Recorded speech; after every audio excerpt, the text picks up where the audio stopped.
Olá Floripa, olá Brasil, olá mundo, eu estou Eustáquio André Patunas e este é o programa Vida Inteligente, trazendo hoje um tema maravilhoso, como todos os demais, mas trago aqui um amigo e um profissional de primeira linha, que há muitos anos eu estou tentando trazê-lo para o programa, mas é uma pessoa muito requisitada, ele viaja pelo mundo, é um pesquisador nato, mas hoje finalmente tivemos a oportunidade de trazê-lo aqui. É o jornalista Pablo Villarrubia Mauso, ele vai confirmar se essa pronúncia está certa, né? Porque ele nasceu no Brasil, os pais são espanhóis e ele atualmente reside em Madrid, na Espanha. E aí, Pablo, como é que você está? Querido amigo, acertou plenamente. Pablo Villarrubia, Mauso Hernández Suete, de Manuel Linares. Tudo isso, se quiser. Se não, fica só Pablo Villarrubia Mauso mesmo, e o Pablo Villarrubia, tudo bem, né, em português, né? Mas, olha, eu fico muito feliz, viu, Eustáquio, de verdade. Primeiro, de te reencontrar e pedir 1000 perdões pelo fato de não ter atendido. Você tinha me pedido várias vezes antes de conversar, né? Sempre uma coisa ou outra surgia, realmente eu viajo. Agora não, digamos, em função do Covid, né? Estamos um pouco mais parados, continuamos fazendo reportagens pelo Quarto Milênio, né? Programa espanhol de trabalho, mas agora, logicamente, o ritmo baixou, né? Não como antes, que eu viajava semana sim, semana não, viajava pela Espanha, Portugal, França, geralmente, ou algum outro país, eventualmente, Rússia, São Tomé e Príncipe, Bolívia, qualquer outro lugar, para fazer as reportagens, né, sobre mistérios. Pablo, você é formado em jornalismo e numa bela de uma escola, né, na Casper Libero, uma grande escola. Para mim, eu considero a melhor. Tem outras aí e tal, mas Casper Libero é Casper Libero, né? Então sem dúvida. Olha, você falou a Casper, que saudades a Casper Libero, porque além do mais, naquela época que eu estudei, né, lá, que foi anos 80, ainda havia aqueles antigos professores que eram sábios, não era o típico técnico, né? Eram sábios, Eustáquio. Você sabe quem eu tinha? Eu cheguei lá, acho que os primeiros dias, e tinha assim, uma matéria que era antropologia. Imagina, antropologia em jornalismo. E quem era o professor? Nada mais, nada menos que o Aurélio de Abreu, aquele grande arqueólogo que escrevia para a revista Planeta, né? Olha só. E teve vários livros sobre arqueologia misteriosa, que também gostava do assunto OVNI. Ele me introduziu 1000 histórias, e quando, logicamente, ninguém conhecia ele lá, os alunos, pelo menos da nossa classe, né? E quando disse, olha, professor, cheguei para ele lá com o livro dele, né? Que acho que era o Mistérios da Cultura Brasileira, não lembro. Professor, você pode dedicar aqui, fazer um autógrafo e tal? Falou, meu filho, você conhece minha obra? Claro que sim, professor. Eu leio suas matérias na Planeta, tenho os seus 3 livros, eu tinha 3 ou 4 naquela época, e aí já praticamente me adotou. Então, imagine o nível, né, altíssimo. E o professor Bandeira, que tinha sido, ele tinha conhecido todo aquele pessoal da famosa, do movimento antropofágico de 1922, 23, já era um senhor idoso naquela época, já tinha talvez 80 e tantos anos, né? E ele era o nosso professor de literatura brasileira, então o nível era muito alto. Era um corpo docente fantástico, né? Todas as escolas eram assim, né? Que coisa. É uma pena que tenha mudado tanto a educação no Brasil. Eu não sei se onde você vive. Eu acho que em geral também, né? Aqui tudo bem, é um pouco mais reforçado, sem dúvida, claro. Tudo, mas eu acredito que aqueles sábios, pessoas que têm aquele conhecimento enciclopédico, esse tipo de pessoas estão desaparecendo. Você é um típico enciclopedista, você é um exemplo disso, né? Você tem uma cultura enciclopédica. Hoje, tudo bem, você tem a cultura da Wikipédia, né? Wikipedia, né? Que é outra coisa, mas aquele conhecimento que você assimilava e você processava, você conhecia de história, você arqueologia e tal, isso praticamente desapareceu nos moldes daquela época de muita reflexão, de pessoas que não só aprendiam, como reflexionavam, né? Mas nós tivemos o privilégio, né? O privilégio, porque mesmo eu estudei em escolas particulares, porque eu podia, né? Meu pai podia me proporcionar isso, meus pais, mas até as escolas públicas no meu tempo eram fantásticas. Tinha uma formação excelente, não é o que a gente vê hoje, né? Infelizmente degradou tudo. Então nós somos de uma geração privilegiada em termos de termos tido a oportunidade de ter como mestres pessoas verdadeiramente mestres, né? Que deixaram um legado e fizeram essas pessoas hoje que dirigem o país, estão nos meios como sucesso, né? E isso é bacana, isso mostra que o berço é sim muito importante. A formação. Sem dúvida. E antes disso, quando nós aqui nos bastidores conversávamos, que eu não vou, já disse, não vamos tratar de temas políticos, mas eu dizia que o problema nem tanto é nem da esquerda, nem da direita, nem é do centro. É falta de políticos preparados, Perfeito. seja qual a tendência ideológica que seja.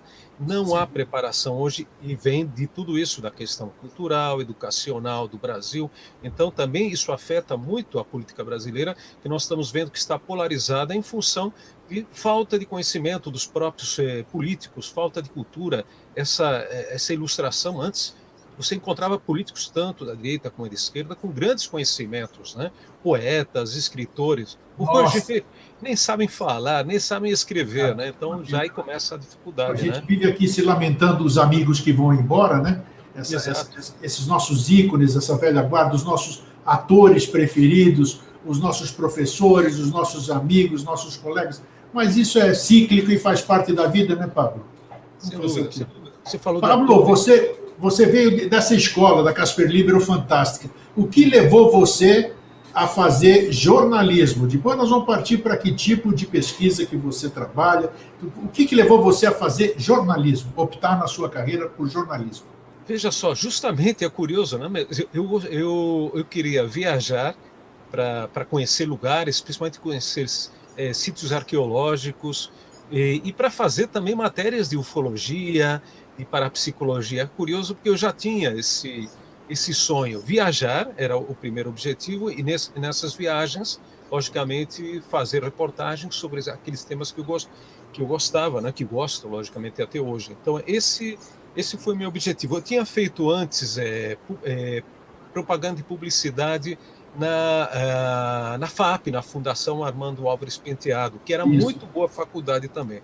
Mas veja só que curioso, porque eu cabulava, digamos, quando eu cheguei já ao segundo ano. O primeiro ano era muito bom porque era uma formação geral. Você tinha psicologia, antropologia, você tinha uma série de matérias, digamos, formadoras, né, fundamentais e importantes. A partir do segundo ano eu comecei a ver a questão da propaganda e não gostei daquilo que vi. Então eu já estava inscrito no curso e continuei, mas eu cabulava e ia assistir às aulas de rádio e televisão, por exemplo, que hoje trabalho, há 15 anos, aliás, trabalho, veja só como fui parar aqui de forma casual, nem procurei, né? Cheguei nesse programa que é o Quarto Milênio, né, que é um programa especializado em mistérios, no qual estou há 15 anos na Espanha. Então, eu assistia, por exemplo, aulas com o professor Máximo Barros, que é um grande cineasta, né? Fizemos até moviola, não sei se as pessoas sabem o que hoje é uma moviola, ele é aquele aparelho, né, para você fazer montagem, né, edição de filmes, tudo na base do analógico, né, não era nada digital. Então, fazíamos, digamos, curta-metragens, fazíamos os chroma key, que hoje temos aqui, qualquer um de nós pode colocar uma tela. Atrás de mim, o chroma, isso aqui vai ter na chroma key, tá vendo? Exato.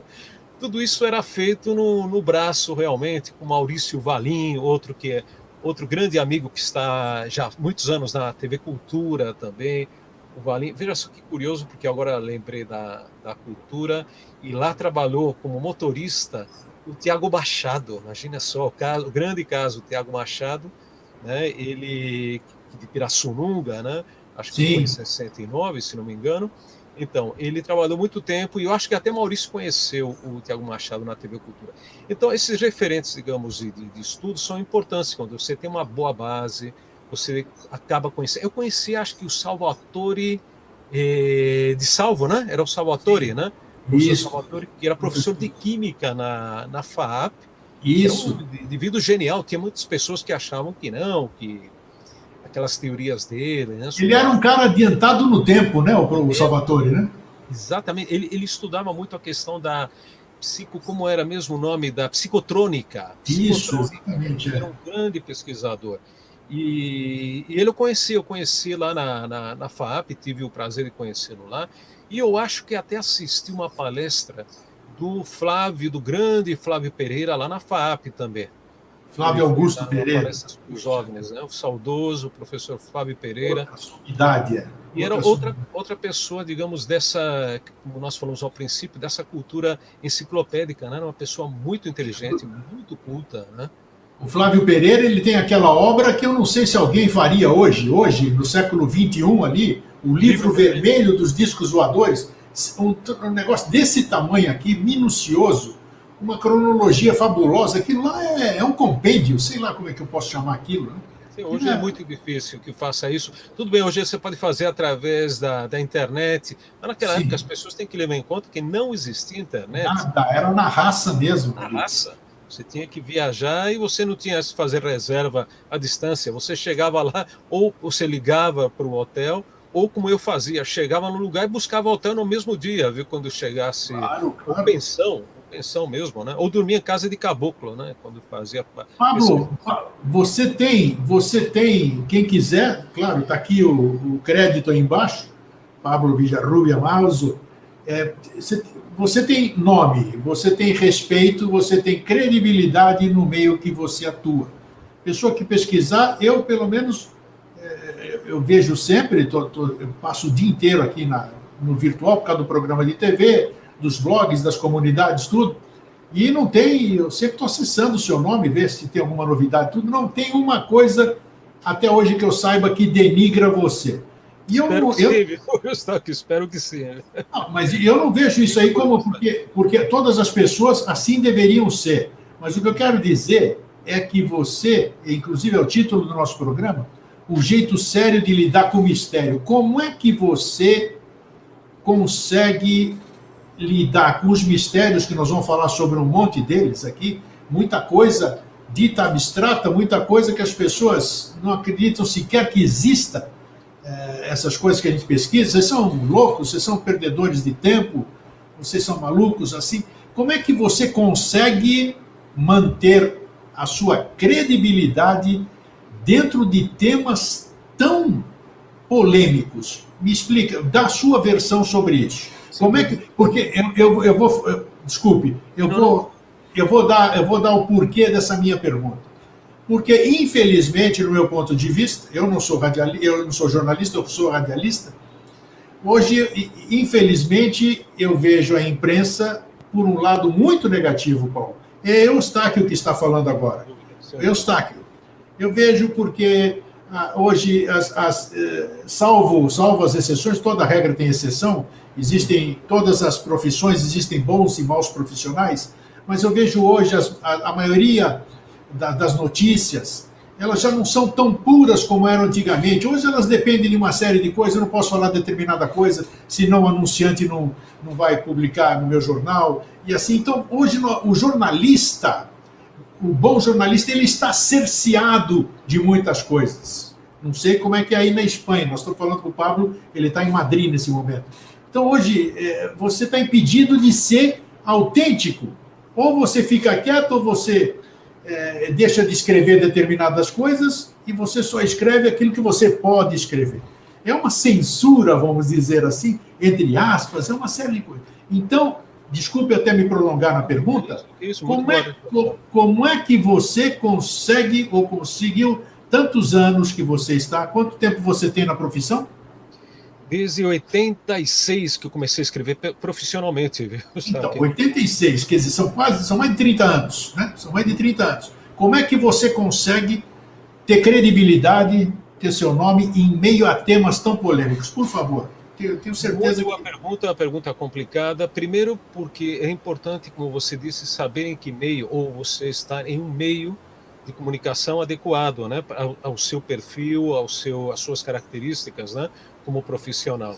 Então, isso é muito difícil, porque, por exemplo, na área do mistério, de paraciências, como você queira chamar, da ufologia, mistérios em geral, isso é muito complicado porque cada vez são menos, né, os meios, pelo menos tradicionais. No Brasil existia a Planeta, né, a revista UFO, por exemplo, são muito poucas, né, muitos poucos meios, então já começa a dificuldade por aí, né, para você exercer o trabalho. Você tem uma limitação, né? Enquanto, digamos, no âmbito da política, você tem muito mais campo, ou já nem digo da parte esportes, né? Futebol, você tem muito mais campo. Então aqui é muito limitado. Outra coisa, então, pelo fato de eu poder, eu estava colaborando aqui na Espanha, colaborei durante mais de 15 anos com revistas especializadas, que era Más Allá de la Ciencia, Año Cero, o Enigmas del Hombre y de la Tierra, não? Do universo. Então, aqui, por exemplo, existia mais campos, existiam pelo menos 3 grandes revistas, né, que agora estão reduzidas a 2, se desapareceu uma, Enigmas, há um ano aproximadamente. Então, o que eu procurei foi ocupar esse nicho, né, esse espaço, digamos, né, e que eu já tensionava, eu gostava. No Brasil, eu já fazia, tive a sorte de fazer a coluna Vida Alternativa no jornal Shopping City News, Jornal da Cidade, né, que era o jornal de distribuição gratuita em São Paulo, 500 mil de exemplares. Me lembro muito bem desse jornal, eu adorava ler. Uma loucura, 500 mil grátis no domingo, parecia o Estadão de grosso. Isso, parecia. As pessoas, isso é algo inimaginável hoje em dia. Então, eu tive já sorte entre aspas, depois eu posso até contar como cheguei a colaborar, ou escrever, ou participar nesses meios. Mas você perguntava como manter essa, digamos, certa integridade. Primeiro, você está a ocupar um meio de comunicação, meio de comunicação que você considere adequado para você e no qual você possa exercer com honestidade o seu trabalho. A segunda coisa, eu diria que seria manter a sua curiosidade permanentemente viva. Isso para mim não é difícil, porque eu sempre, desde criança, fui curioso. Eu desmontava relógio, desmontava robô, que eu tinha um bonequinho de robô, né, de brincadeira, tal. Então, a curiosidade sempre é o elemento principal, principalmente para nós que queremos saber o que há além daquela porta, além daquela janela, além daquele espaço físico, né? Isso é uma curiosidade que você ou nasce com ela, eu acredito que você já deva nascer, né? Não digo como dom, mas você deve nascer com essa curiosidade para poder depois dar continuidade, né, às suas pesquisas. E o terceiro elemento seria, eu diria, o respeito, porque aí é o grande kit da questão, né? O respeito que você deve ter não só pelo assunto, senão também com as testemunhas, com as pessoas que você entrevista, com outros pesquisadores também, né? Porque é muito fácil você, digamos, estabelecer uma linha de pensamento, digamos, eu acredito que os OVNIs são de origem extraterrestre. E aí, de repente, aparece outro e diz, não são extraterrestres, são intraterrestres. Então, aí você inicia uma discussão, você pode iniciar uma discussão como jornalista, que acabe levando não a uma síntese, a um acordo, ou pelo menos uma exposição das ideias de cada um de uma forma equilibrada e pelo menos com respeito. Você pode acabar gerando também uma discussão ainda maior, uma falta de respeito e uma ruptura, né? Então, acho que o jornalista, nesse caso, meu trabalho, é um trabalho de equilíbrio. Por exemplo, se um dos meus entrevistados acha que o ET do Varginha apareceu debaixo da terra, do mundo subterrâneo, eu vou ouvi-lo pacientemente, vou transcrever essa entrevista, vou colocá-la, né, também, logicamente vou contrastar se essa pessoa tem uma certa idoneidade, se isso for dito, digamos, por uma dona Irene Granke, ou, não sei, um Ubiratã, né, eu acho que são pessoas que têm já certa credibilidade. O Ubirajara, né, Franco Rodrigues, né. Então, eu daria esse espaço, logicamente. Se eu, uma pessoa que não conheço, procuro verificar essa pessoa, ter mais conhecimento sobre o trabalho dessa pessoa, sobre as ideias dessa pessoa, ou se não, colocar tal como, digamos, eu posso até colocar numa matéria, essa pessoa que eu conheci em tal cidadezinha no interior da Bahia, não, uma pessoa simples, opinou ou me contou essa história. Então, eu traço um pouquinho o perfil dessa pessoa e transmito, né, e reproduzo aquilo que ela me contou. Então, eu acho que atuando com equilíbrio, com respeito, por isso eu digo, principalmente, o meio em que você está. Você, logicamente, não vai escrever sobre isso numa Folha de São Paulo ou Estado, que eles vão te atacar, né? Logicamente, você não são jornais que deem espaço para isso. Seria muito mais fácil no passado Notícias Populares, né, que você escrevesse. Com certeza. E apesar das críticas que possa ter, que era aquele jornal que você exprimia, saía sangue, né? Era um dos poucos jornais que publicavam notícias sobre parapsicologia, sobre Isso. astronomia, Junto com o astronautas. Diário da Noite, no Diário da Noite. Diário da Noite, por exemplo, que já não existe, né? Não, que... Então você vê, primeiro, como eu digo, o meio onde você vai escrever, a curiosidade e o respeito como você trata não só a notícia, como as pessoas que participam dela, né? Porque é interessante. Hoje você... Está certo que hoje, para o meu público aqui, que é um público diferenciado, porque os temas que eu abranjo aqui no Vida Inteligente são fora da mesmice, digamos assim. Então tem muita gente que desconhece você. Ninguém sabe quem é o Pablo Villarrubia Maus. Villarrubia vai conhecer hoje. Então, é bom a gente estar levando esse tipo de informação para as pessoas verem que existe forma, existe maneira de se fazer em qualquer área de atuação desempenhar a sua profissão com idoneidade, com integridade, com seriedade, que é o que você faz. Eu acho incrível você manter isso, porque é fantástico. É fantástico, porque até hoje a gente não sabe o dia de amanhã, né? Exato. Até hoje você é um cara que, pô, nós que conhecemos você, e quem é dessa lista, dessa linha de esoterismo, de misticismo, pé no chão, né? Porque existem diversas linhas disso aqui. Pé no né? chão, exato. Principalmente da ufologia, que é um campo, nossa, extraterrestres, discos voadores, é um campo delicadíssimo, é pisar em ovos. Então você ter credibilidade, assim, opa, o artigo é de quem? É do Pablo Villarrubia Maus. Opa, então eu vou ler, porque ali eu sei que eu vou encontrar seriedade. E por falar nisso, nós já vamos entrar aqui, porque aqui, como você sabe, que não tem pauta, eu te avisei antes, né? Aqui a gente vai atropelando tudo quanto é tipo. Eu quero passar para o público, e nós vamos falar um pouquinho sobre isso também, quero passar, além de jornalista, você é escritor, né? Parece que você gosta de documentar aquilo que você faz, né? Logicamente. Eustáquio, deixa só lembrar uma coisa também, que talvez muitas pessoas não saibam. Eu escrevi durante 25 anos na revista Família Cristã, aí do Brasil. Colaborei desde 95 até o ano passado. A revista está em crise, espero que ela volte a sair, a revista cristã, onde eu escrevia, principalmente temas de viagens, também sobre alguns temas sobre, por exemplo, se eu visitava um mosteiro no norte da Espanha, né, eu escrevia sobre a história desse mosteiro, escrevia, por exemplo, sobre Santiago de Compostela. Olha que legal, sim. Também escrevia sobre viagens em geral. Acho que eu escrevi uma reportagem para a Família Cristã, já veio uma das últimas, deve ter sido sobre o Sri Lanka. Quando eu estive no Sri Lanka, eu contei um pouco sobre a presença portuguesa, que poucas pessoas conhecem, né? Lá nessa ilha, né? Que antes chamava Ceilão, né? Até algum tempo atrás, né? Os portugueses conheciam como Ceilão. E Sri Lanka é um lugar maravilhoso, e aí estiveram mais, acho que quase 200 ou 200 e poucos anos estiveram os portugueses no Ceilão. Então eu contei um pouco sobre a presença também do cristianismo no Ceilão, muito pouco conhecida. Eu fiquei admirado quando visitei o país, porque eu vi, por exemplo, uma estátua de Santo Antônio na rua, no meio da rua, numa pracinha, e ao lado uma imagem do Buda. E ao lado uma pessoa rezando com as roupas típicas, né, da ilha, né, rezando ajoelhada diante da imagem do Santo Antônio, e ao lado outra pessoa, né, fazendo uma devoção a uma oferenda ao Buda. Né? Então achei muito bonito essa presença. São 10% mais ou menos da população de origem cristã.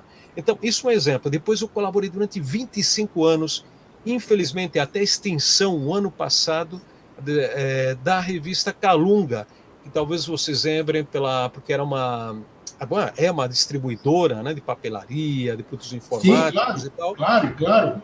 E existia até no papel, essa revista era publicada, acho que até 5 anos atrás, era publicada na forma de um catálogo, saía um catálogo distribuído, não sei se tinha 500 mil de exemplares, e curiosamente muita gente acabou me conhecendo através da revista Calunga, até pouco tempo atrás, como eu digo, que havia a edição dela online, e eu fiz, acho que a última matéria. Qual foi a última? não sei se o ano, você que o ano passado não, o anterior, 2019, fiz uma matéria sobre os 50 anos da Apollo 11, Olha que bacana. e que eu tive o prazer de recordar esse momento, né, que eu vivi, você viveu também, até melhor que eu, lembra mais, eu lembrava assim vagamente, mas eu lembro, né, daquele momento histórico, e também entrevistei uma pessoa queridíssima minha, que é o professor Reinaldo Garcia, deixa eu ver se tem a foto dele por aqui. O professor Reinaldo Garcia, ele foi, deixa eu ver se eu encontro, tinha ela por aqui, não estou encontrando. A ver se eu localizo. O Reinaldo Garcia, eu conheci quando eu tinha 16 anos, ele era um dos. Acho que foi presidente da Associação Paulista de Astronomia, lá no Bom Retiro. Puxa. E aí conheci muita gente interessante. Conheci, por exemplo, o Rômulo Argentieri, não sei se você lembra, daqueles livros que hoje você encontra no sebo. Os primeiros livros de astronomia e astronáutica no Brasil foram publicados pelo Rômulo Argentieri já nos anos 40, imagine só. Eu conheci lá. Nos anos 70 eu conheci o Rômulo, fiquei muito amigo dele até a morte dele nos anos 90. Conheci o Rubens de Azevedo também. O Rubens de Azevedo era um astrônomo fantástico. Todos eles, sim, não acreditavam em disco voador, né? Eles não acreditavam, salvo o professor Reinaldo, que acho que é o único que está vivo ainda, continua vivo daquela geração. Ele está com 90 anos. Mando aqui um abraço para ele, um grande abraço para o meu querido mestre e amigo.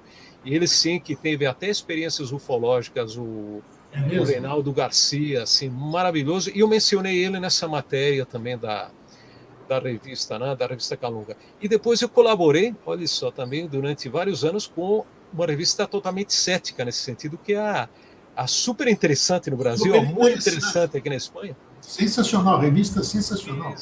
Aí publiquei, por exemplo, fiz uma biografia do Rômulo Argentieri, fiz outra sobre o Alexander Kazantsev, que é vamos dizer assim, não foi o Eric von Däniken, o pai, digamos, da moderna, que hoje chama alienígenas ancestrais, né? Que nós dizíamos antes os astronautas do passado, né? Que era a linha do Eric von Däniken. Não foi o Eric von Däniken que gerou, que começou com tudo isso, foi o Alexander Kazantsev na Rússia, já naqueles anos 40 ele começou. A teoria, por exemplo, de Tunguska, de que era uma nave extraterrestre marciana, é a teoria do Alexander Kazantsev. E eu tive a honra de localizá-lo e entrevistá-lo no ano 2001, se não me engano, morando numa dacha perto de Moscou, Moscovo, como dizem nossos amigos portugueses, e junto com o nosso amigo Juan Antonio Sanz, que ele fala fluentemente russo, era da agência F de notícias. Então eu insisti, vamos tentar localizar o professor Alexander Kazantsev, que está desaparecido, ninguém sabe dele. Tivemos a honra de encontrá-lo já velhinho, mas com 90 e tantos anos, mas com muito boa cabeça. Cabeça. Né? Fantástico. Fiz uma entrevista, para mim, considerada as melhores da minha vida, uma entrevista histórica, que depois até alguns ufólogos russos me pediram a entrevista, porque eles viram, eles não sabiam nada já do professor Alexander, nós encontramos lá, imagina nós que viemos de fora, né, encontramos o professor, sem falar russo, né, mas graças ao Juan Antônio conseguimos conversar lá com ele, fazer uma tradução, e eles pediram essa entrevista porque eles acharam que era histórica realmente, que aquele homem era um gênio, né, era um gênio, que ele até foi mudando com o tempo, uma pessoa que disse, eu perguntei para ele, professor, o senhor ainda acha que foi uma nave espacial procedente de Marte que explodiu no céu de Tunguska em 1908, lá na Sibéria e tal?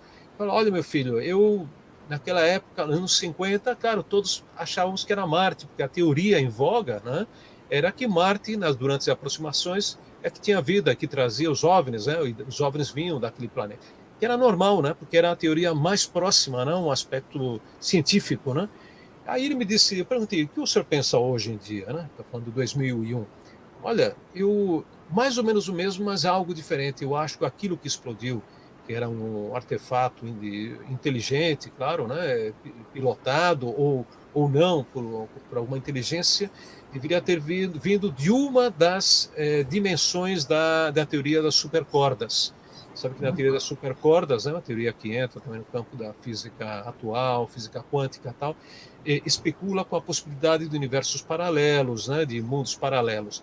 Então, o professor tinha adaptado, ele seguiu, né, digamos, acompanhou, né, a evolução da ciência, né, ele foi adaptando o pensamento, que não é nada, digamos, eu acho muito coerente, né? Muito respeitável que você acabe mudando de ideia também, né? Não tenho dúvida disso. Ou vá se adaptando, né, às novas ideias, né?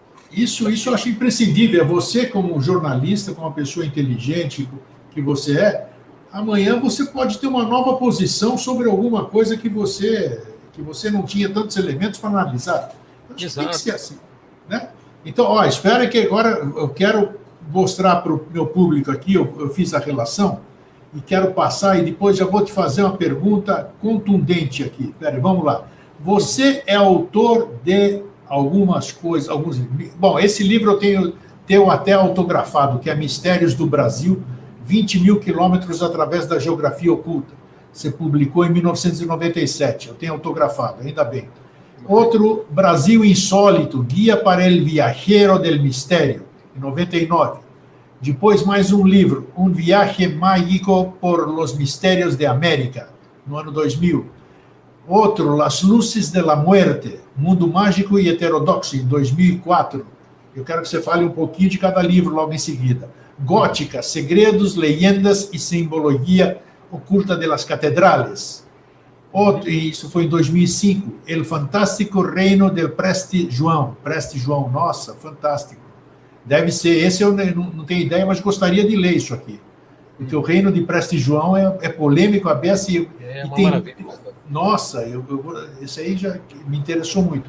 Rumbo a lo Desconocido, Viaje a las Fronteiras de lo Insólito, em 2016, e outro título, 1916, El Titanic Espanhol, La História Oculta del Naufrágio del Príncipe de Astúrias.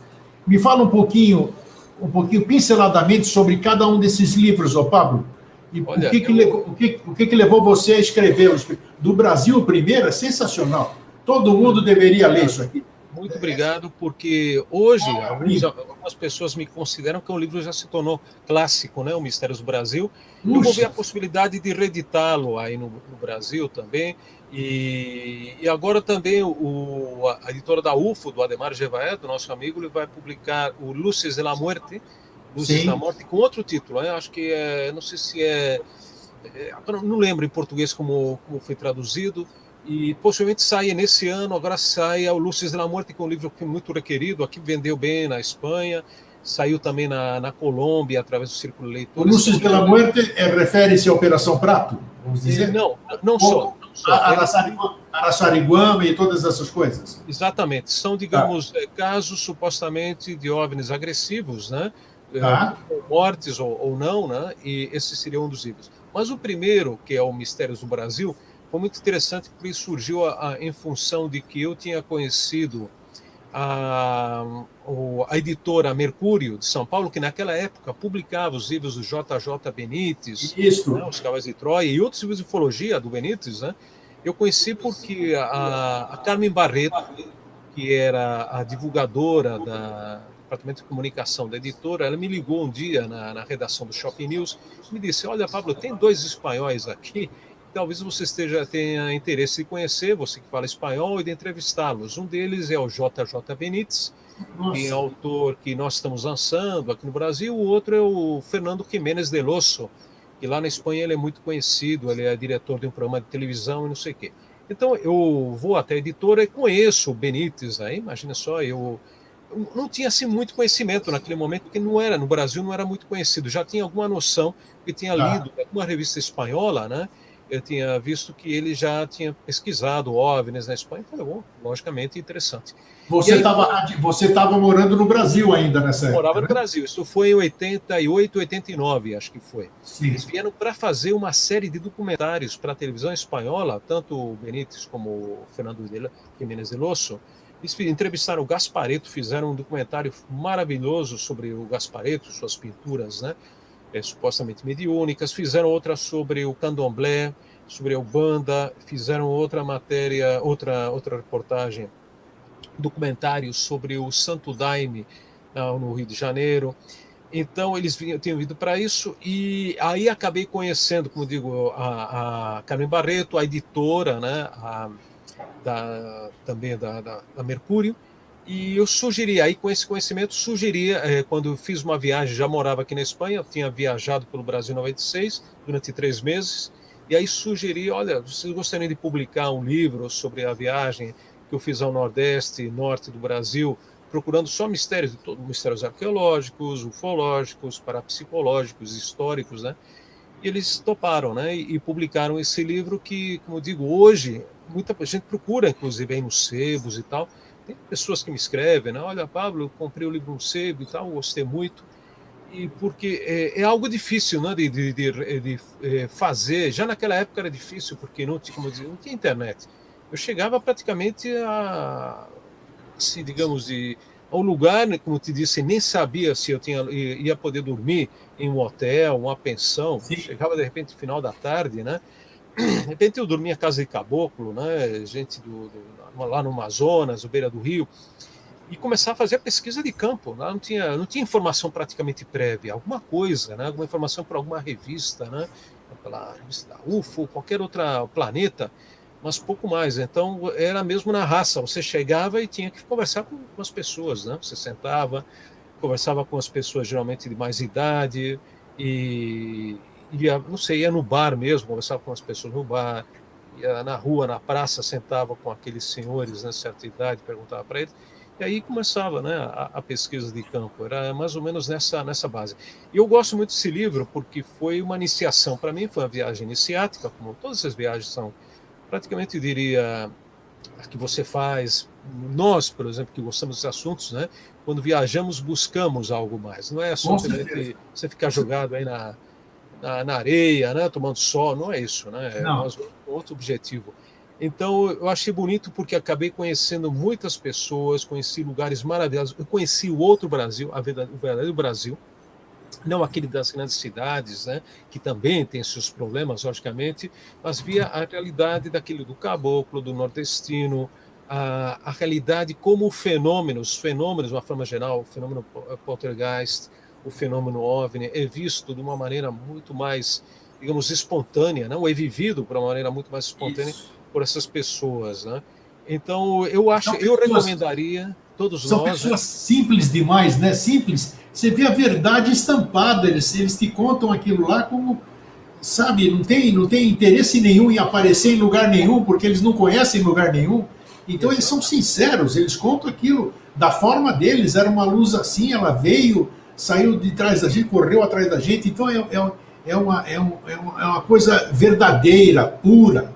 E aí você saber tirar proveito daquilo lá, transformar aquilo em matéria, é sensacional mesmo, porque vem de uma pureza incrível, não tem essa malícia, essa invenção que cada um faz, né? Se você fosse fazer o Mistérios hoje, você acabou de dizer que está pensando até em reeditar, você daria um bom número de páginas adicionais, né ou não? Sim, ó. Bom, eu não sei se eu tocaria tanto esse livro, porque é a narrativa de viagem, né? Eu Sim, acrescentaria, talvez faria alguma observação, algum capítulo extra explicativo de alguma coisa que posteriormente eu tenha pesquisado, né? Mas eu considero esse livro naquela linha dos antigos cronistas, né? De sim, viagens, né? Como Debré, né? Aqueles viajantes também estrangeiros, porque não com a visão, porque nós mesmo dentro do Brasil somos estrangeiros, né? Você vai para outra região do Brasil, é outra cultura, é outra realidade, você acaba claro, sendo um claro. estrangeiro dentro do próprio Brasil, que são muitos Brasis. Aí você acaba descobrindo, né, que o Brasil tem muitas realidades, muita diversidade, apesar que o que nos une basicamente é o idioma, né? A questão idiomática, língua portuguesa, que é o país com maior uniformidade, homogeneidade linguística do planeta por superfície, né? Em uma Sim. superfície tão grande, né?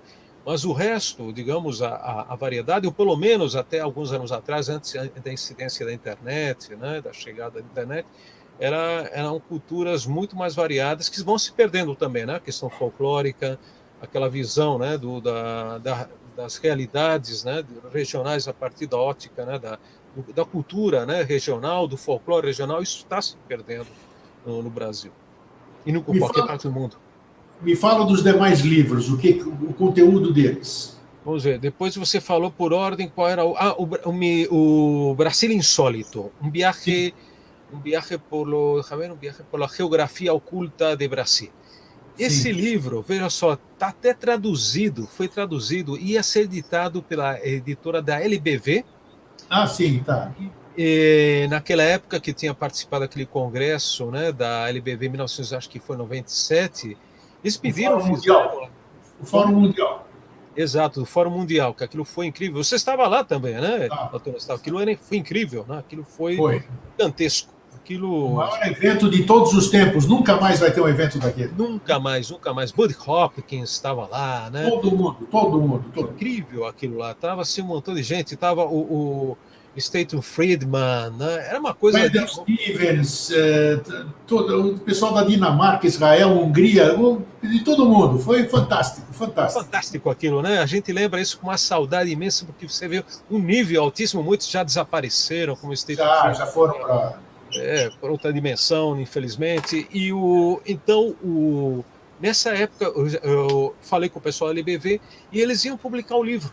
Eles até pagaram pela tradução do livro, fizeram, porque eu tinha Olha escrito só. originalmente tal, e infelizmente eles tiveram que parar por questões até econômicas, tal, de É, edição, e pararam. Então, estou com o livro aí, e de repente, se surgir alguma editora, publicamos aí no Brasil. O Brasil Insólito é o seguinte, seria uma base, digamos, do Brasil, do Mistérios do Brasil. Ele tem elementos, digamos, são capítulos, é o Brasil explicado desde o ponto de vista, digamos, dos mistérios, né, por estados. Então, eu pego cada capítulo um estado. nossa, que bacana. E é uma espécie de compêndio de cada estado de mistérios, ufológicos, arqueológicos e parapsicológicos. Tá? Olha Então, que maravilha, que maravilha. Acho que não quase tem. todos, porque eu conheço, deixa eu ver, faltam acho que conhecer 4 estados do Brasil. Então, a experiência é praticamente pessoal de quase todos os estados que eu visitei, Santa Catarina, tal. Acho que faltava Acre, faltava naquela época Rondônia também, e Amapá e o Roraima, que faltaram, porque Amazonas fiz depois o Pará, logicamente, Que Tocantins. maravilha, hein? Então, eu contava um pouquinho, fazia um resumo de algumas experiências pessoais também, e outras que eu tinha recolhido em crônicas, entre os viajantes, pesquisadores, de ufólogos e parapsicólogos e tal.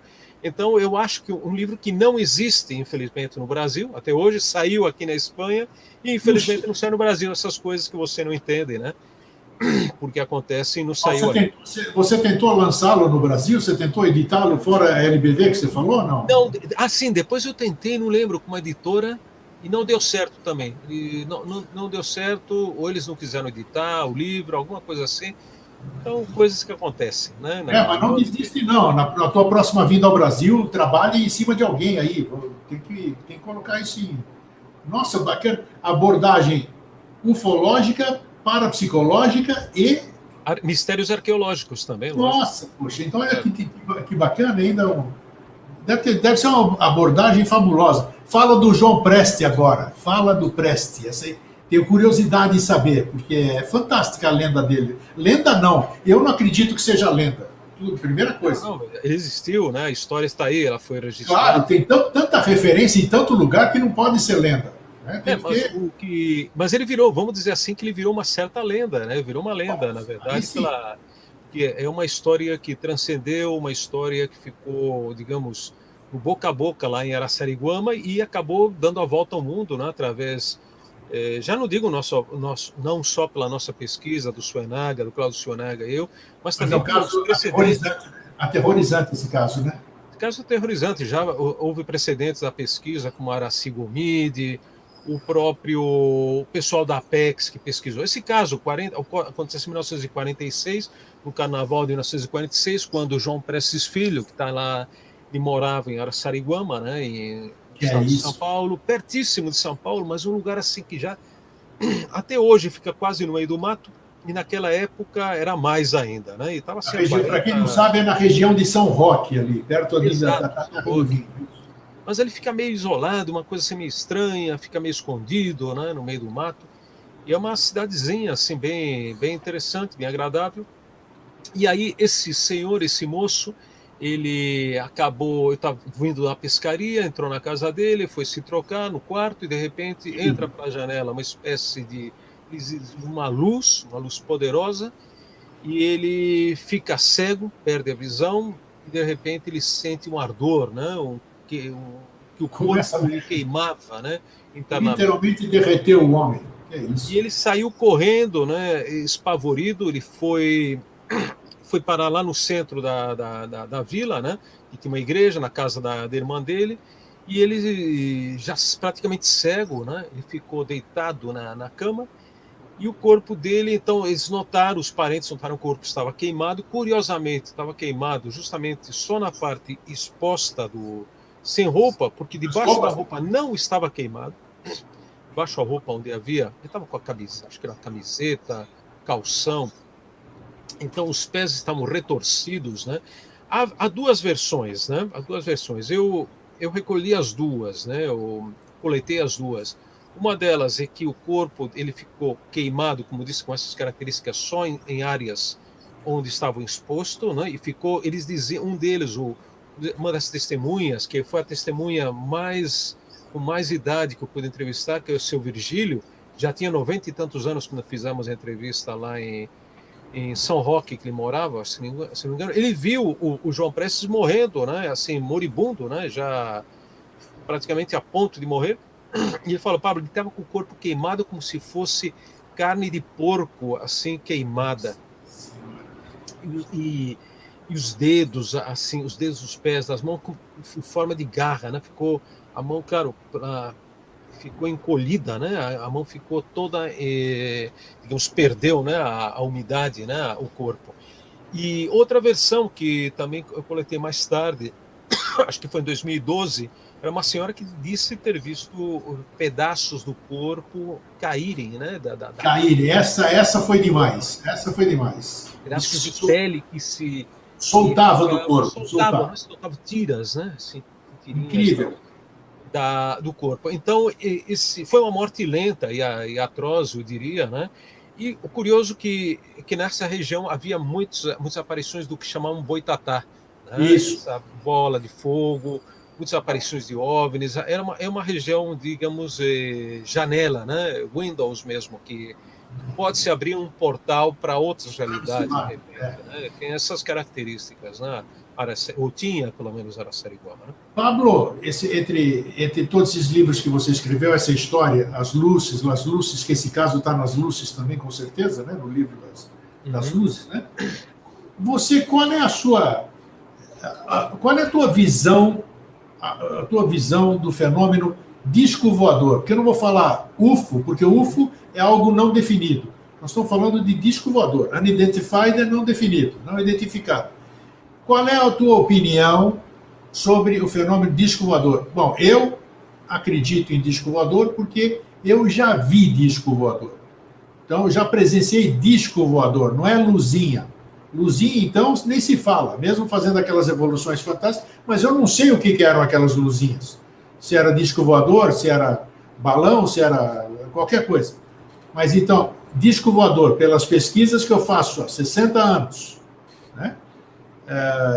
De colegas de ilibada idoneidade, de pessoas que eu ouvi ao longo da minha vida. O fenômeno existe, isso é líquido e certo. Qual é o seu ponto de vista sobre a origem dos objetos que voam aí, seus tripulantes? Isso que eu quero saber. Você chegou a alguma conclusão de tudo isso que você conversou? A sua conclusão? Vai lá. Quanto mais anos tem passado, quantos mais anos tenho estudado, tenho mais dúvidas a respeito. É isso que aí é que está. Veja só, esses últimos meses que eu tenho mais tempo para poder ler, estou lendo mais os livros do Jacques Vallée, do John Keel, do Caravaca, que o José Antônio Caravaca é um grande pesquisador também aqui em espanhol. Fico, não sei se mais confuso ou com mais dúvidas. A única certeza que eu tenho, querido amigo, é que o fenômeno existe. Essa é a única certeza que eu posso dizer. O fenômeno, não tenho dúvida. E que os céticos, ou negacionistas, como digo, né, são pessoas que, primeiro, não pesquisam, na verdade. Né, são pessoas que geralmente não fazem pesquisa de campo. Né, e quando você faz um pouquinho, que você tem acesso às testemunhas, ou você mesmo que tenha sido, digamos, testemunha de uma coisa, você já percebe a partir daí que há uma outra realidade. Então, essa é a única certeza. Agora eu estou desenvolvendo o que eu poderia chamar uma teoria, né? que na Sim. verdade não é uma teoria, na verdade é um conjunto de teorias. Chama-se, eu pus o nome o outro dia aí, forma um pouquinho até aleatória, que é a teoria holística, tá? Teoria Sim. holística não é nada mais, nada menos que englobar várias teorias, né? Perfeito. E porque houve uma época que o próprio, vamos ver, para mim um dos maiores ufólogos do mundo, que eu tenho muito respeito, é o Jacques Vallée. Tá? O Sem Jacques dúvida. Vallée, francês, cidadão também estadunidense. O Jacques Vallée, ele também oscilou muito. Ele começou com uma ideia, né, de que todos os objetos eram naves extraterrestres, procedentes de outros planetas. Depois ele foi, não digo mudando, sim, ele foi mudando, foi adaptando o pensamento à medida que Sim, ele ia claro. pesquisando, né? Normal. Então ele chegou à conclusão de que, bom, ele não chegou a nenhuma conclusão porque ele não fecha, não deixa fechado nada. Por exemplo, que o fenômeno OVNI faz parte de um conjunto muito amplo, né, de lendas e tradições que ele pode aparecer até no passado, digamos, na forma de íncubos e súcubos, as aparições extraterrestres, né? Ele fala isso? Ele pensa isso? Ele pensa isso, que no passado, os extraterrestres do passado, que apareciam nos sonhos, ou naquelas abduções, entre aspas, do passado, seriam Tá. íncubos e súcubos. Eu acho muito interessante, por Eu exemplo. não Né? sabia Agora, dessa versão dele. Nossa, íncubos, envolver íncubos e súcubos com o assunto é inédito para mim. Eu nunca tinha ouvido isso. ele relaciona também a questão dos duendes. Os duendes seriam os extraterrestres do passado. Então, ele diz que, de acordo, ele é um dos primeiros a teorizar aquela questão de que, de acordo com a cultura em que você viva, né, você vai interpretar o fenômeno de acordo com essa cultura. Então, no passado, os extraterrestres eram duendes, né, que apareciam. Os greys de hoje eram interpretados, digamos, como extraterrestres. E o mesmo seria hoje, que a interpretação que você dá a essas criaturas, supostamente porque você viveu na época da conquista espacial, o fenômeno Isso. OVNI aparece a partir de 47, digamos, os moldes modernos, porque era a época em que as V2 dos nazistas já eram conhecidas, que o homem já tensionava, né, já tinha intenção de chegar ao espaço. Então, a mente humana foi reproduzindo esses padrões da época. É a teoria, digamos, psicossocial que muitos céticos usam, mas o grande defeito dos céticos ou negacionistas é que eles só veem um fator sociocultural, psicossocial, né? Eles não veem que há um agente externo, agente exógeno de trás disso. Eles eliminam, dizem que isso não é só na mente da pessoa. Então aí está o grande erro deles, né? Eles têm razão em muitos aspectos, né? Nós somos, digamos, somos direcionados a partir da cultura em que vivemos. Se nós vimos um homem descer na Lua, logicamente vamos interpretar um determinado fenômeno como sendo procedente de outro planeta. É mais ou menos isso, digamos, é muito extenso a questão do Jacques Vallée. Acho muito interessante. Mas, ao mesmo tempo, nessa teoria holística que eu chamo provisionalmente, eu acho que caberia um pouco de tudo. Por que não? Agora, por exemplo, sabemos que há 4 anos-luz da Terra, estão chegando notícias, né? Na Alpha Centauri, a famosa Alpha Centauri, que está aí pertinho da Terra, estamos recebendo supostamente alguns sinais inteligentes. Você viu a notícia? É incrível isso. Né? Eu vi. Aqui ao lado, né? Aqui ao lado. Se isso for verdade, por que não poderiam existir naves que se desenvolveram à velocidade da luz, poderiam ter vindo 4 anos-luz, não é nada, 4 anos, outros 4, 8 para voltar, né? Digamos, ficar um ano aqui, põe 10 anos aí, digamos, né? Se existir realmente, né, essa possibilidade, existe a vida inteligente e que tenham desenvolvido uma alta tecnologia. Então, não vamos descartar também a teoria extraterrestre. Por isso digo, cabe várias teorias. A teoria do Jacques Vallée eu acho muito interessante, que na verdade são as teorias que chamam de paraufologia, né?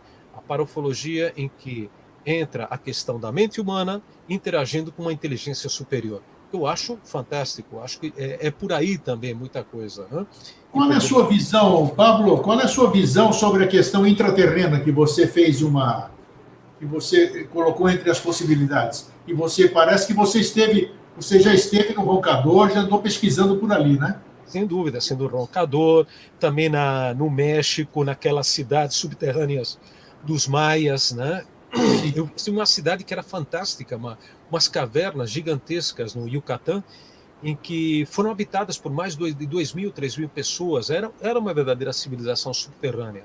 Por que eles escolheram esse lugar, não sei. Mas eu digo, por exemplo, a Débora Goldstern, que é nossa amiga, que você deve conhecer, a Débora que mora lá da Argentina, ela tem um blog fantástico sobre mundos subterrâneos, é uma das maiores pesquisadoras, né, no mundo dessas questões. Digamos, ela defende muito desses elementos, até do ponto de vista esotérico, que eu respeito também bastante, né? Não vou dizer que atualmente existam, digamos, civilizações como nós imaginamos, com uma grande população vivendo baixo terra, mas é possível que, por exemplo, existam pequenos grupos ainda vivendo em cavernas, vivendo ocultas baixo a terra. E eu dou um exemplo de um assunto que eu gosto muito, que é o assunto do Acacor, né? Aquelas cidades, você deve lembrar do Tatum Canara. Exato. Né? Olha que eu vou acender a luz aqui, pode falar. Tá certo. E o Tatum Canara, tem a história do Tatum Canara, que já sabemos que ele era um farsante, ou é um farsante, acho que ele está vivo ainda, mora lá na Amazônia, e que falava de cidades, né, gigantescas, né, na Amazônia, tanto na superfície como debaixo da terra, né? Mas descobriu-se que era um farsante, não? Tatum Canara, ele estaria envolvido em várias histórias um pouco tenebrosas, né? Eu publiquei já muito sobre isso. Tem um grande amigo meu, doutor Jesus Ejido, aqui da Espanha, que ele pesquisou, esteve lá, e ele me disse uma coisa interessante. O Jesus Ejido me disse que nessa região onde apareceram, que a Veja, o pessoal da Veja até fotografou, os repórteres da Veja fotografaram umas supostas pirâmides nos anos 80, perto da fronteira da Venezuela. Nessa região, o doutor Jesus Ejido e o professor Alejandro Porres, também um grande amigo, um explorador espanhol, o professor Alejandro Porres me disse que ele era desbravador, ele esteve no meio do mato lá, ele esteve na região Yanomami, que essa é uma região dos Yanomamis, né, perto da fronteira da Venezuela. Ele me disse que os indígenas, que alguns grupos que são muitos grupos nômades, né, de Yanomamis, contaram para ele que eles conheciam uns índios que viviam debaixo da terra, em cavernas. Eles tinham muito medo, os Yanomamis tinham muito medo. Dizem que eram parentes deles, mas que se distanciaram no tempo, né, formaram os grupos separados e foram viver em cavernas. Então eles têm muito medo que, às vezes, pelas noites, eles observam seres supostamente humanos que se movem, né, procuram alguma coisa ou caçam de noite, e que essa gente viveria em cavernas, né, nessa região perdida aí da Amazônia. Então poderíamos até falar de não sei se o termo é correto, civilização, ou populações, pequenas populações indígenas que viveriam debaixo da terra. Não sabemos por quê. Talvez tenham características diferentes, né, físicas, que você acaba vendo mais digamos, a mudeza visual, né? Você acaba desenvolvendo mais para observar à noite, porque você caça à noite, né? Você tem que ter umas características, né? Desenvolver determinadas características fisiológicas um pouco diferentes. Não sei, é uma possibilidade também, né? De existência destas coisas. Se eu não me engano, na sua terra atual, agora que você está na Espanha, em Madrid, aquele caso das crianças verdes é espanhol, né? Esse caso, olha, parece que é uma fake news do passado. Será? Das crianças verdes. Quem escreveu sobre isso foi o Andreas Faber-Kaiser, que eu conheci, que saiu publicado, a editora da Planeta acabou publicando um livro dele muito interessante sobre extraterrestres aí no Brasil, fiz uma tradução. O Andreas faleceu assim prematuramente nos anos 90, eu cheguei a conhecê-lo. Eu acho que foi ele que tratou desse assunto, eu não tenho certeza, mas se quiser, em outra ocasião, eu consulto a informação. Parece que a história também existia na Inglaterra, dessas crianças verdes que vinham do mundo subterrâneo, mas parece ser que era uma fake news. Tá? Mas eu prefiro falar, noutra oportunidade, a gente pode até falar a respeito, porque eu posso consultar aqui o material que eu tenho a respeito dessa lenda, digamos, né, das crianças verdes que surgiram de dentro da Terra. Pablo, de todas essa tua vivência dentro, vamos pegar 3 coisas aqui, dentro desses mistérios que você tem nesse livro que você quer lançar no Brasil, né? Eu queria que você contasse qual é o maior caso parapsicológico que você conhece, ou estudou, ou pesquisou, o maior caso ufológico, na sua opinião, riqueza de detalhes, fatos incontestáveis, coisas assim, e o maior mistério que você correu atrás, conseguiu solução, ou continua um grande enigma? Por favor, disserte sobre isso. Olha, é difícil. Eu vou falar simplesmente aquilo que vier à minha mente, assim, o mais Claro, rapidamente, tá? claro. Por exemplo, falando de fenômenos paranormais, fora a questão de alguns médiuns, como o caso do Chico Xavier, que é uma pessoa extraordinária, independente da interpretação que você der ao que a ideologia dele, dentro do cristianismo e tudo mais, né? Sim, Porque sim. o espiritismo kardecista ele está dentro, né, de uma ideologia que é o do cristianismo. Independente disso, eu falo pela questão fenomenológica, né? Independente desses médiuns, por exemplo, eu lembro de um caso que aconteceu, acho que foi em Botucatu, de uma casa que nós fomos visitar, acho que estava o Suenaga comigo, fomos visitar uma casa que tinha queimado praticamente inteira em função de um fenômeno de pirogênese, né? Que é o fenômeno Sim. aquele de combustão, né? Autocombustão, né? Autocombustão, né? Autocombustão, e era curiosíssimo ter uma pessoa geralmente nesses casos, são pessoas muito humildes, né? Que moram nessas casas, e a senhora mostrou a parede da casa toda queimada, a parte do teto queimado. E eu falei, a senhora, como aconteceu isso? Não fazia muito tempo, fazia algumas semanas. Falou, olha, isso aqui, de repente, na parede saía a labareda parecia da parede de cimento, né? Com a pintura e tudo, e aquilo pegava fogo, né? De repente, os móveis, dentro dos móveis saiu o fogo, de dentro dos móveis, ela via sair uma chamazinha, e aquilo ia expandindo e queimando. Eu também agora estou lembrando o caso, deixa eu ver se eu tenho aqui. Deve ter aqui. Esse caso também esse está no Mistérios do Brasil, Sim. né, a capa dele é um caso no Piauí, acho que foi em Pedro II. A casa não queimou inteira, mas é como se tivesse queimado, porque no interior da casa havia tantos móveis queimados, e parece que o assunto estava relacionado com uma menina. Geralmente é aquela coisa, são adolescentes, né, que poderiam ter provocado Efeito mentalmente, né, físico. fenômenos, são pessoas que passam por situações difíceis, adolescentes complicados, com uma adolescência complicada. Olha só, aqui tá, deixa eu ver se dá para ver, uma das fotos. Aqui, roupas queimadas também, Sim, sim, tá aí, autocombustão. tem Aqui tem um colchão, um pedaço de colchão, espuma e escova de dentes também queimada. tudo Tem a derretido. rádio queimada na casa. Então, nós acabamos perguntando lá para as pessoas e aparentemente era uma menina que estava lá. Aqui o colchão, então, olha só, gente pobre com o colchão queimado aí. Verdade. Que bom que vocês Queimado, documentaram era tudo. gente muito pobre. Mas isso aqui nem foi divulgado, isso porque eu cheguei lá e casualmente me disseram, não, eu perguntei, olha, tem alguma coisa estranha? Aí, tá, poucas semanas atrás queimou, essa casa começou a queimar tudo que havia dentro da casa. Esse caso eu achei muito interessante, muito impactante, porque afeta, né, a vida diretamente dessas pessoas, é um fenômeno paranormal. Você disse fenômeno ufológico, não sei, são tantos que eu pesquisei, São caso muitos, são Bebedouro, muitos. caso Trancas na Argentina, depois, olha, não sei, de repente, porque agora o Suenaga recuperou o assunto, né? E o Caravaca também, o caso do Antônio Vilas Boas, né? Puxa, Por esse. que o caso Vilas Boas? Porque, veja só, eu era incrédulo em relação a esse caso. Eu falei, pô, isso deve ser uma bobagem, o cara transou como extraterrestre, deve ser uma fantasia sexual, um íncubo, súcubo, como dizia Claro, o Almeida, claro. que podia ter sido um sonho, né?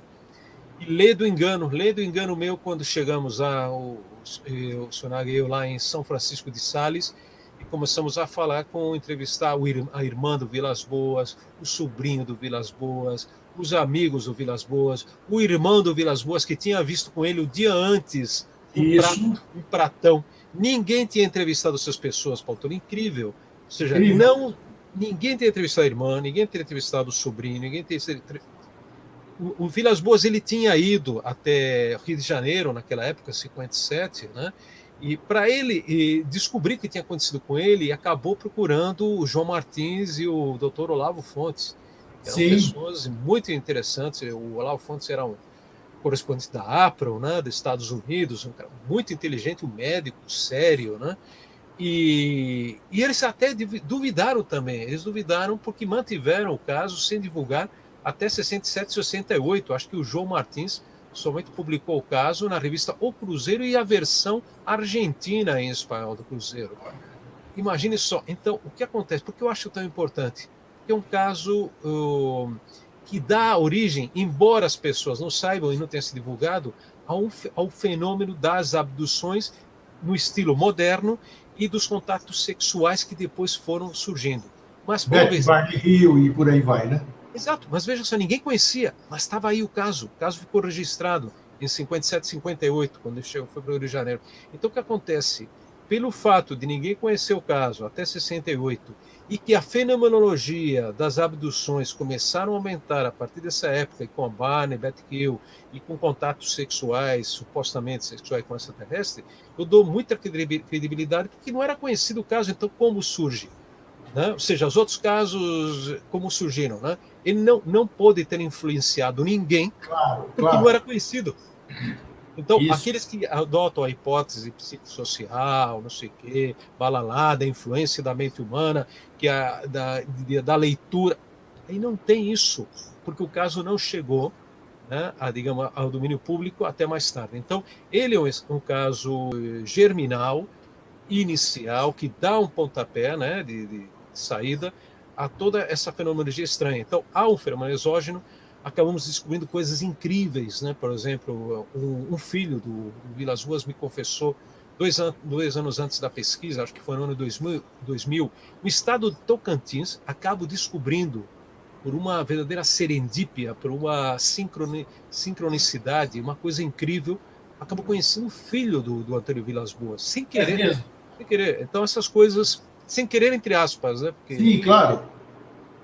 Eu até hoje não acredito. E ele é que me conta que o pai tinha sido sequestrado depois. Não, eu perguntei, não, isso eu sei que seu pai foi sequestrado, foi levado contra a vontade dele, né? A bordo do OVNI. Não. Meu pai foi 2 vezes sequestrado. Mas como isso? Foi sequestrado por um OVNI também depois? Não. Meu pai foi sequestrado, mas pelas autoridades norte-americanas. E aí ele me confessa que ele tinha até uma carta da NASA, dizendo, e a NASA confirmando que eu tinha pesquisado o pai dele, e ele tinha sido levado, supostamente contra a vontade dele, até os Estados Unidos, foi submetido ao teste do polígrafo, teste da verdade, e tinham levado ele para visitar uns hangares lá na Califórnia. Ele dizia que era Califórnia, mas não sabia dizer exatamente. Para que ele visse, observasse 3 OVNIs. 2 deles em frangalhos, eram restos de OVNIs, e um deles inteiro. E perguntaram para ele, esse foi como o que você viu lá em São Francisco de Sales, em 57, em outubro? Ele falou, não, nenhum deles é parecido com aqueles que eu vi. Então, ele foi levado, isso me contou o filho. Já no dia seguinte, quando tentei conversar com ele outra vez, ele se fechou, ele não quis falar mais do assunto, e aí ficou assim, até que no ano 2002, o Suenaga localizou a irmã, a Aldércia, do Antônio Vilas Boas, São Francisco, e fomos para lá e continuamos a pesquisa, verificando que isso foi verdade, que a própria irmã chegou, ela atendeu o irmão e ela confirmou tudo aquilo que tinha dito o filho, né, do Antônio Vilas Boas, que ele tinha sido levado para ser, possivelmente, uns dizem que foi a CIA que levou ele até lá, né? Outros dizem que foi um projeto secreto, que aquilo foi uma farsa. Agora, essa nova teoria surgiu, acho que no ano 2000, de que os americanos teriam feito uma experiência, um experimento no Brasil de falsa abdução, que eles teriam chegado, o pessoal da CIA, através daquele projeto MK Ultra, e Sei. outros, o do Mirage Man, projeto Mirage Man, não sabemos exatamente se existe ou não, que teriam ido com um helicóptero americano camuflado até São Francisco de Sales, jogado um gás sobre o Antônio Vilas Boas, levado uma prostituta asiática para ele transar com essa prostituta. Ou seja, outra teoria da conspiração, possivelmente uma bobagem mais, né, gerada para desinformar. Muita imaginação, né? Muita criatividade. Olha, é muito mais fácil você acreditar numa teoria extraterrestre que acreditar nessa baboseira, né, que os Estados Unidos criaram, né, desinformando, né? que você acha qual é a sua opinião sobre o caso do Arthur Berlet? Eu acho um dos melhores casos da ufologia brasileira, embora eu sei que recentemente eu vi aí pelo YouTube e também pelo um podcast dizendo não, que esse caso é falso, não sei o que e tal. Eu tenho muitas surpresas desse caso, eu acho que em breve eu vou publicar algo a respeito. Eu fiz uma pesquisa, eu tive lá, olha só. Eu tive com a família do Berlet. Muito bom. Eu tive com a família, conversei também com, não sei se conversei com os familiares de outro caso que houve quase na mesma época de abdução em Sarandi, que pouca gente conhece. E há um terceiro caso, há 3 casos de abdução na mesma área. Olha. Isso é desconhecido. Falei com a filha do Berlet e tenho surpresas para breve, breve, sobre esse caso. Que bom, ótimo. É um caso muito bom, essa suposta viagem dele, tá? E ele não mentiu, possivelmente ele não mentiu.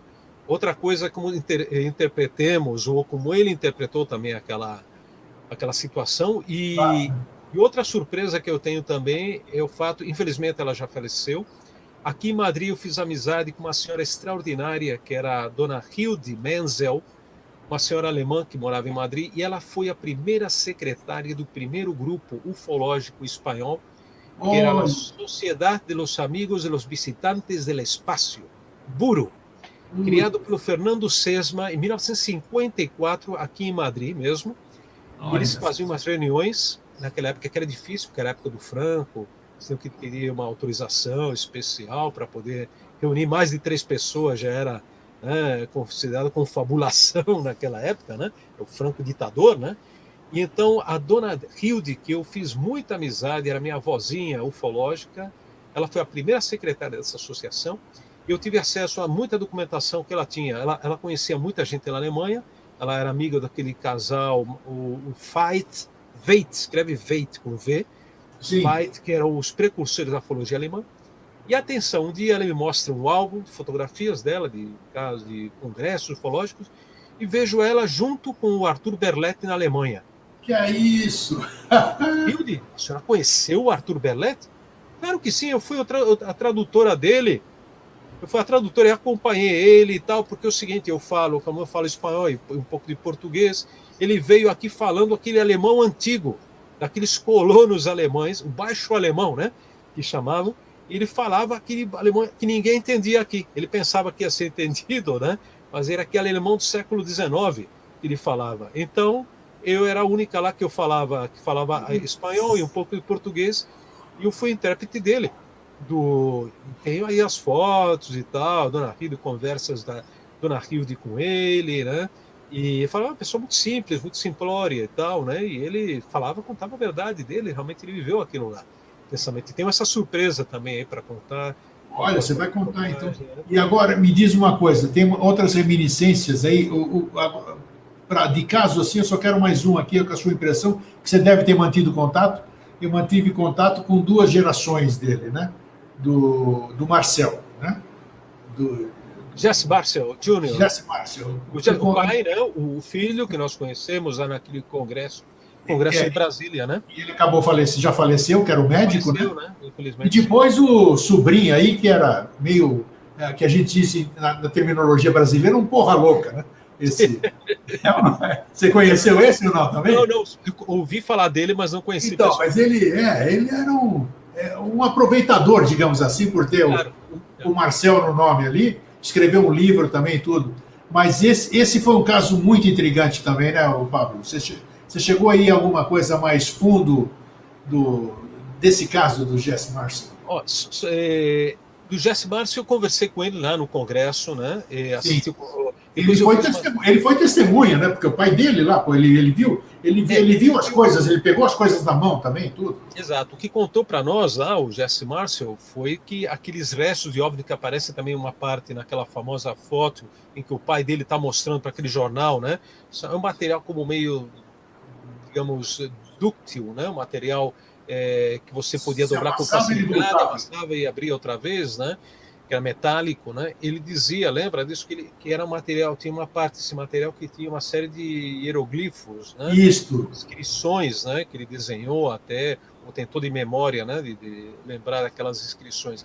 Eu achei interessante, né? Porque é algo curioso essa questão dos símbolos, né? Agora, logicamente, você tem que ver isso dentro do contexto da história, né? De Roswell. Você tem que estudar tudo. É um elemento mais e pode ser comprobatório. Eu encontrei em várias ocasiões, em congressos até no México, o State Friedman, né? Que era fantástico, né? O Friedman, ele era gente bacana, eu gostava dele, né? Tinha aquele aspecto de cientista doido, né? As sobrancelhas gigantescas ali. Gigantescas, né? Aquele sábio antigamente que a gente falava, figuraça, né? Gostava muito dele. Eu, uma vez encontrei ele, eu estava indo para um congresso em Chihuahua, que tinha me convidado, acho que foi em 2004, e eu encontrei com ele lá no aeroporto da cidade do México, junto com o Giuseppe Guijarro, outro ufólogo aqui espanhol. E aí aproveitamos, estamos lá batendo papo, esperando o avião para ir para Chihuahua, né? E aí ele estava contando para nós, né, fazendo um resumo um pouco da história de Roswell, e do jeito que ele contava, ele era muito convincente, ele tinha, digamos, recolhido muitas provas, né, também de que algo tinha acontecido. Eu não sei, eu não sou especialista em Roswell, porque isso já é uma, digamos, uma mitologia à parte, né? Você verdade. Universo, né? Você tem que viver já para se dedicar totalmente só para o Roswell. E a política de desinformação em cima do caso, para tirar credibilidade, já... Olha, vou te contar uma coisa que eu nunca contei sobre o Roswell. E descobri isso também outra vez, serendipia, né? Outra vez, casualmente, foi na ilha de Mallorca. Um grande amigo meu, professor Miguel Bibiloni, físico nuclear, e muito importante na Comissão Europeia de Energia Nuclear, que ele participou dessa comissão. Ele é um grande estudioso do fenômeno OVNI, pouca gente sabe. O professor Bibiloni estava junto também com a Carmen Domenic, outra ufóloga, almoçando numa praia maravilhosa lá de Mallorca, que é uma ilha, né? Um arquipélago, né? Arquipélago das Baleares, né?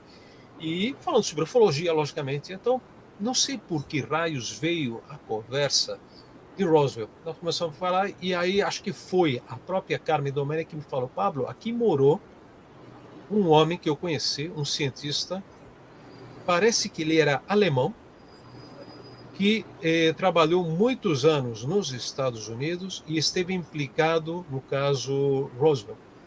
E falei, assim, e o que ele te contou, né, Carmen? Perguntei para ela.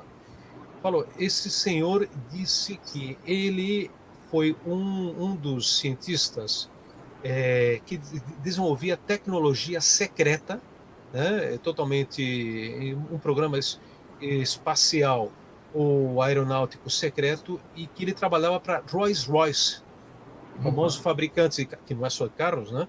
Rolls-Royce desenvolve motores a turbo, um montão de tecnologia, né? Rolls-Royce.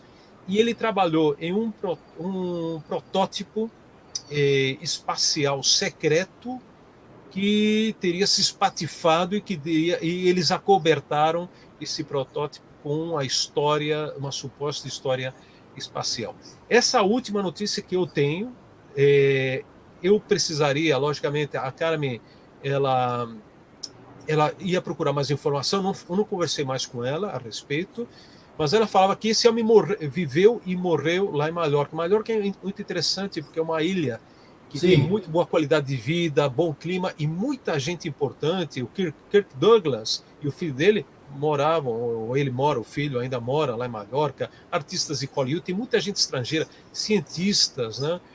Vão morar lá, se aposentam, né? E moram lá. Então, pareceu interessante um elemento mais, né, a ter em conta, né, dentro desse quebra-cabeça gigantesco, né, que é uma loucura, que o Roswell, como eu disse, você precisaria uma vida inteira ou várias para se dedicar só ao caso Roswell e tentar ver, dentro de tanta desinformação também, como você disse, né, ver o que há de verdade. Né? E agora, voltando assim para a gente finalizar, estamos conversando 1h20 já, você percebeu? Nem percebi, né? Aqui à vontade. É gostoso, bate-papo. Eu quero saber, vamos matar saudade agora.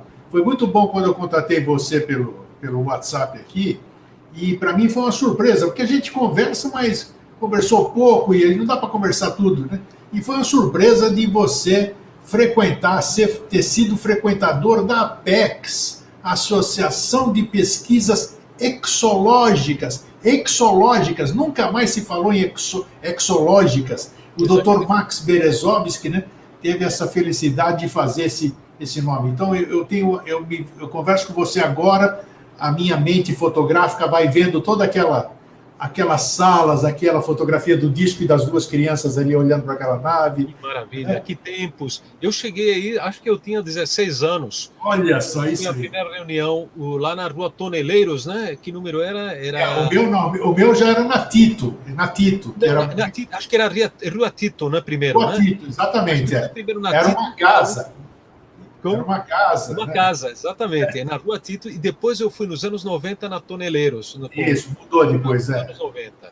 E finalmente eu tive, digamos, eu cheguei a ver o Max Berezovsky já depois daquele vários... Isso, ele estava meio debilitado, né? Teve um congresso em São Paulo, foi a última vez que eu o vi também. Ele já estava meio que abobado, digamos assim, né? Não sei se tinha sofrido um derrame. Eu vi ele estava deitado, acho que estava numa cadeira na entrada da casa dele, já praticamente ele não falava. Eu ainda vi ele de pé, meio debilitado, mas em pé, no congresso. Muito triste. E a esposa disse, não, vê ele vai ficar muito feliz, ele vai te reconhecer. Nossa, ele apenas não falava, mas eu notava que ele chorava, sabe? Então para mim foi... Aquela turma bacana, né, que a gente rememorou, o professor Willie Wirtz. O Willie Wirtz, eu conheci o Willie Wirtz também. Eu conheci o Willie Wirtz, acho que foi na Praça da República, né? Que ele se reunia lá, não era lá? Isso. Esse tinha um escritóriozinho, o professor Willie, que era um sábio. Esse homem era uma figura imensa que um dia deveriam fazer uma biografia da vida do Willie Wirtz, né? Porque ele tem muita história, né? A vida dele. Bons tempos. Eu acho que, infelizmente, todo mundo tem o seu vencimento, né? Nós temos contrato de vencimento aqui.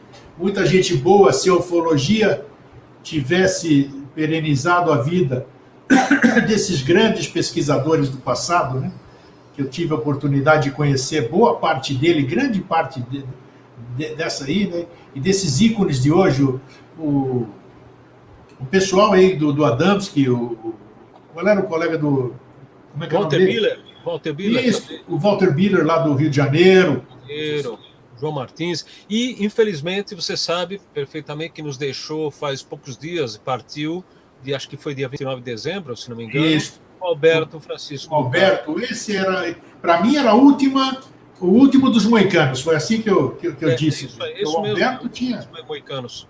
Era uma sumidade, meu. Era o último daquela época, não tem mais nenhum remanescente, vamos dizer, aqui da velha guarda, acabou. O Alberto era o único. Foi embora o Uvio, foi embora todo mundo de lá daquela época. Hoje... Grandes pesquisadores, né? Grandes pesquisadores. E eu enalteço, já que nós estamos falando de ufologia, principalmente, né? Eu enalteço e sempre vou enaltecer em todas as conversas que eu faço. Hoje eu faço muito menos, eu não gosto mais de conversar o assunto, né? Eu fico na minha, fico no meu programa de TV e deixo a turma discutir, né? Mas naquele tempo, e você, que sorte que você teve de poder participar, boa parte disso, que era a ufologia que eu chamo de ufologia romântica. Todo mundo trabalhava junto, todo mundo se confraternizava, não havia disputa, não havia o meu caso, não havia o seu caso, não havia nada. Todo mundo trabalhava em prol do fenômeno. Vamos estudar junto esse treco aí. Exatamente. Né? E havia outro fator que entorpecia um pouco todo o trabalho, que hoje é muito fácil você falar de ufologia, que todo mundo já fala de ufologia. Mas você sabe perfeitamente que nos anos 50, anos 60, anos 70, você falar de ufologia é como se você fosse um doido, um louco. Imagine você se fosse um médico como Marx Berezovsky, ou se fosse um psiquiatra, um psicólogo como Uwe Brandt-Aleixo, e você ter que tratar esses temas, de repente você era até excluído da sociedade, você era marginalizado, você era considerado um doido. Então, eles eram heróis, porque eles enfrentaram toda uma sociedade. Eles enfrentaram toda a sociedade. Então, tem muito mais mérito. Hoje você fala facilmente, eu sou ufólogo, né? Fiz até a minha carteirinha aqui de ufólogo.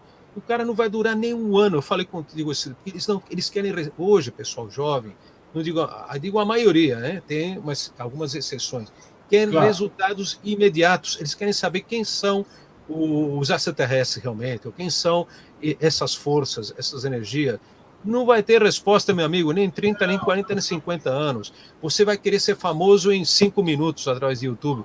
Então, o que acontece? A pessoa vê que não dá resultado se o canal dele do YouTube não tem, sei lá, 50 mil seguidores ao cabo de 3, 4 meses, o cara larga a ufologia, vai procurar outra coisa mais beneficiosa, tá?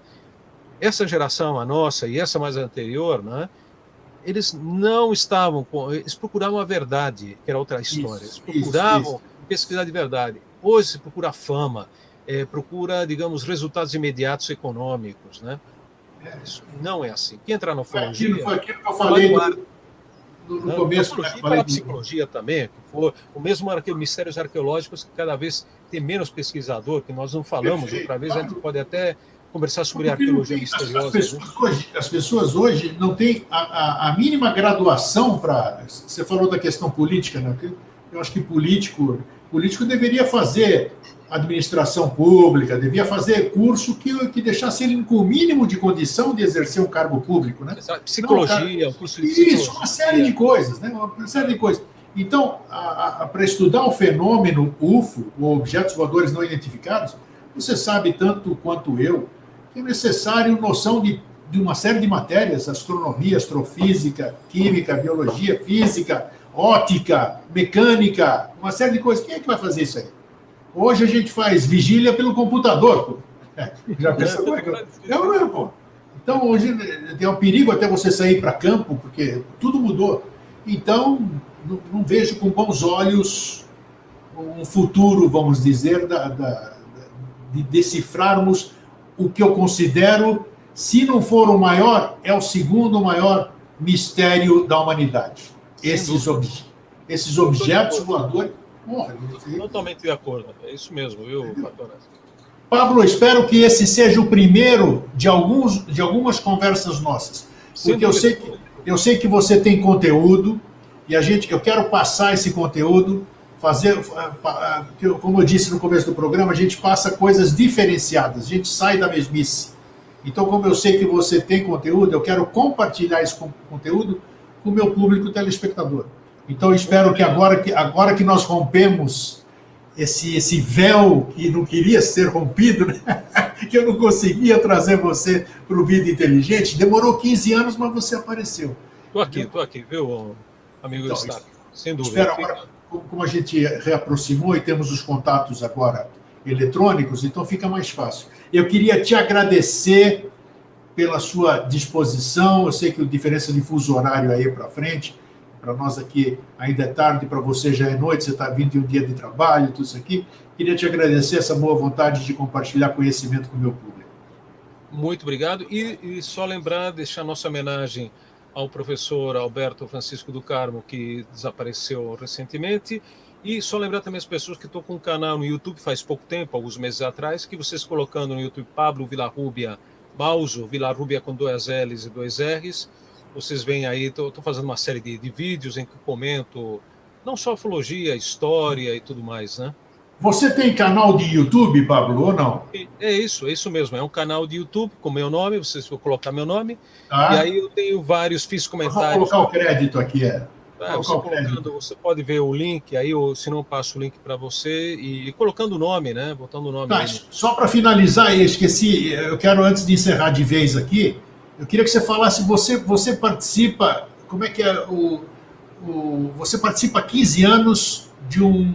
programa, eu sou repórter e roteirista do programa de maior sucesso aqui, não só da Espanha, como acho que da Europa.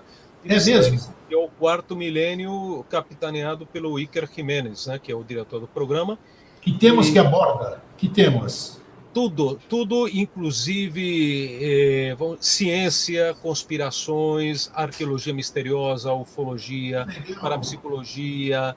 É um programa muito completo, um programa que tem 2 horas toda semana, os domingos, né, no canal 4 aqui da Espanha, mas também pode ser visto pela internet. Se você colocar Quarto com C, Quarto Milênio, você pode ver até os programas anteriores. Aí eu fiz centenas já de reportagens ao longo desses 15 anos. Estão tudo disponíveis no site ali, entrando, está tudo lá.